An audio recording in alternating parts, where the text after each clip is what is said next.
Servus. Ich mache heute ein ganz kurzes Intro zu dem Video, wenn es euch nicht interessiert.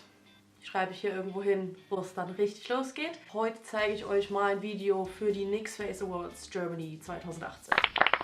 Letztes Jahr habe ich leider die Anmeldung verpeilt, aber dieses Jahr hat es dann endlich geklappt, hoffe ich. Das Video durfte 1 Minute lang sein und es musste auf Instagram gepostet sein, dass man teilnehmen kann. Deswegen gibt es das Video auf Instagram. So ungern wie ich das mache, nach Likes und irgendwas zu betteln, würde mich mega freuen, wenn ihr auf Instagram gehen könntet, euch das Video anschaut und mir, nur wenn es euch gefällt natürlich, mir ein Like da lasst und vielleicht einen Kommentar. Bis zum 8. geht das ganze Spiel noch. Dann wird entschieden, wer in die Top 20 kommt. Ich würde sau gern eine Runde weiterkommen. Ich habe noch nie irgendwo mitgemacht, also es ist ein bisschen aufregend. Und ich würde mich mega freuen, wenn ihr mir ein bisschen dabei helfen könntet. Mein Instagram füge ich hier irgendwo ganz schick mit ein.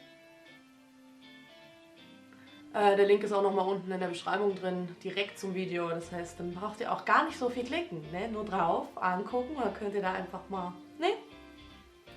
doppelt tippen. Schaut euch unter dem Hashtag Face Awards Germany 2018 auch mal an, wer sonst noch mitmacht. Sind echt ein paar coole Sachen dabei.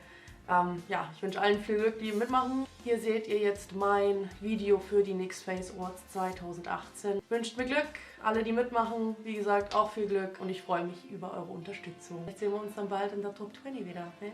Wenn ihr wollt. Bis dahin. Ciao.